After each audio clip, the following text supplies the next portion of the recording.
Salut à tous, vous êtes bien sur la chaîne Influx Crypto, ici c'est Tonton Yori et aujourd'hui on fait l'actu. Allez, avant de commencer, pense bien à massacrer le pouce bleu, à t'abonner à la chaîne et à activer la cloche pour ne rater aucune vidéo. Allez, c'est parti. Allez, on commence avec le drame. Le Bitcoin, le vendredi 21 novembre, il a dit « Les gars, accrochez-vous, je descends à la queue ». Résultat, 81 000 $, une chute violente, brutale. Limite, on se croirait dans Game of Thrones. Ah là, il y a eu du sang, c'est sûr. On a eu 2,2 milliards de liquidations en 24 heures. Là, c'est plus une correction, c'est direction la machine à laver. Alors, CoinGlass annonce 964 millions de dollars liquidés sur Bitcoin, 407 millions de dollars sur Ethereum et les altcoins. Ah bah les altcoins, c'est juste un lointain souvenir. Ah ouais, ça a disparu de la surface de la Terre. Bon, et je te fais pas un dessin, c'est les longues qui ont le plus ramassé. 1,71 million sur les positions longues. Les mecs, ils étaient ultra bullish. Genre, 150K easy. Et là, du coup... Ouais, allô, c'est qui? C'est appel de marge. Pourquoi tu m'appelles? Parce que tu vas te faire liquider. Mais comment je peux faire? Remets au pot, vas-y. T'as encore une chance. Remettre au pot. Allez, on va essayer de redevenir sérieux. Mais là, sur Hyperliquid, un type a perdu 36,7 millions de dollars. Je le mets dans l'huile, une position longue et un levier stratosphérique. Il y en a, ils aiment pas l'argent. Ouais, je suis d'accord. Donc le Bitcoin perd 35% et il a cassé tous les supports. À 50 jours. Brisé. À 100 jours. Wire. Et à 200 jours. Le snap de Thanos. Là, on est sur la pire correction depuis 2022. Et je te parle même pas de l'indice du Fear and Greed. Il passe de 68 à 11. On passe de hold à je vends absolument tout. Petite liste du contexte macroéconomique. Les emplois US trop forts. La Fed dit baisse des taux. Pas maintenant, mon pote. Le dollar US en mode muscu. Le DXY plus 0,8%.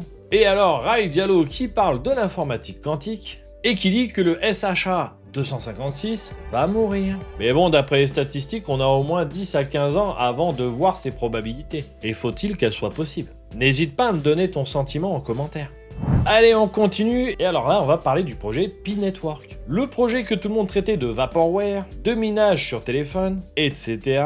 Eh bien, ils viennent de déposer un dossier de conformité complet avec Mika. Donc, Pi a publié un white paper réglementaire béton, identité numérique compatible ELDAS 2.0, KYC portable et stockage chiffré RGPD compliant.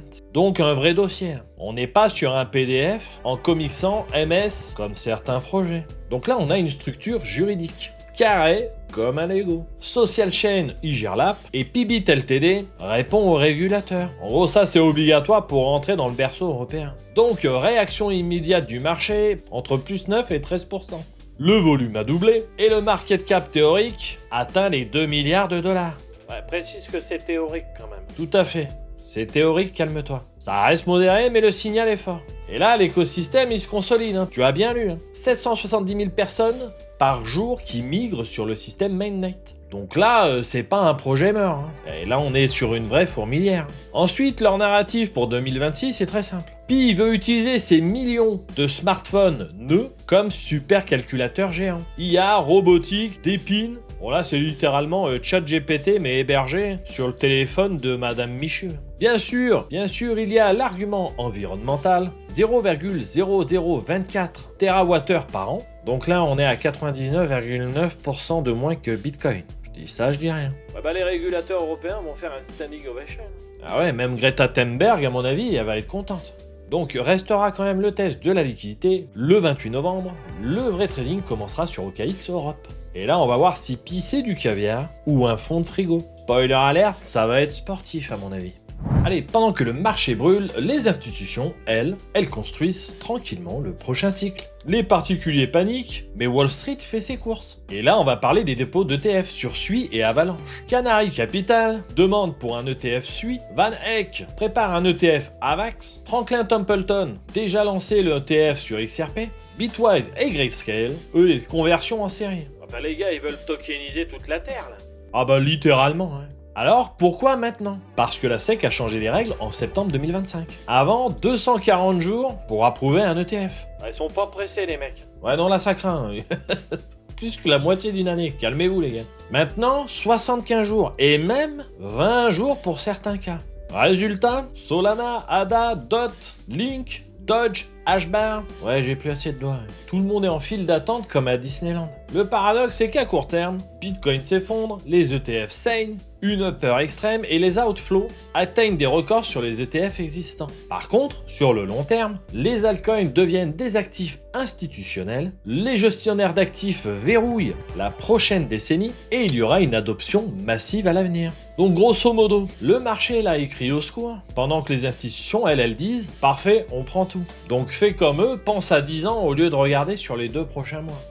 Bon allez, j'en ai parlé juste un peu avant, mais au milieu du chaos, un héros improbable se dresse. XRP de Ripple. Eh oui, ça fait 10 ans que XRP il est procès sur procès, et maintenant il vit sa meilleure vie. Donc, avec l'accord de la SEC en août 2025, 125 millions d'amendes, abandon total des appels, vente secondaire des XRP c'est égal à pas des titres, fini les dramas, donc fini les années de procès, XRP a maintenant la clarté réglementaire que Bitcoin n'a peut-être même pas. L'ETF XRPC de Canary a eu un lancement historique. 58 millions de volume le premier jour, ce qui en fait un record absolu en 2025. 245 à 250 millions de dollars d'entrée, donc pendant que Bitcoin dump, les institutions achètent du XRP en ETF. Comme quoi le monde est fou, hein. Et donc pour l'ETF XRPM de Amplify, il propose un rendement annualisé de 36%, ce qui fait un rendement mensuel de 3%. Ça fait quand même 2 livrets A par mois. Ah ouais, là, si les mecs ils FOMO pas, j'ai loupé un virage.